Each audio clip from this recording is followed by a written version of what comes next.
ஸ்ரீரங்கம் கோயிலில் சுவாமி தரிசனம் செய்ய சென்றபொழுது கோவில் ஊழியர்கள் தன்னை தாக்கியதாக சமய ஆர்வலர் ஒருவர் போலீசில் புகார் அளித்துள்ளார். ஸ்ரீரங்கம் கோயிலில் முறைகேடுகள் நடப்பதாக ரங்கராஜன் என்பவர் நீதிமன்றத்தில் பலமுறை வழக்கு தொடர்ந்துள்ளார்.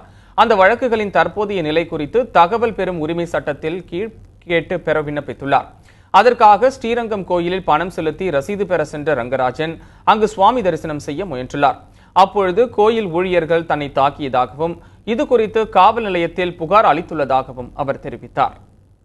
சென்னை உயர்நீதிமன்றத்தில் இந்து சமய அறநிலையத்துறை எதிர்க்க கொஞ்சம் வழக்குகள் தொடுத்திருக்கேன். அங்கே நடக்கிற முறைகேடுகளை குறித்து.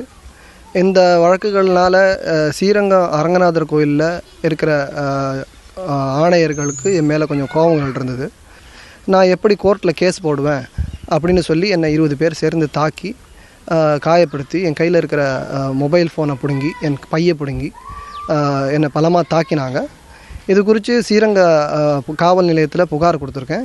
மூலஸ்தானத்தை தான் படம் எடுத்ததாகவும் அவர்கள் அதை தடுத்ததாகவும் கோவில் நிர்வாகம் சார்பில் தான் மீது போலீசில் புகார் அளிக்கப்பட்டுள்ளதாக கூறும் ரங்கராஜன், ஏற்கனவே ஒருமுறை கோவில் நிர்வாகத்தினரும் ஊழியர்களும் 1000 கால் மண்டபத்தில் தன்னை பூட்டி வைத்துவிட்டு மிரட்டியதாக குற்றம் சாட்டினார்.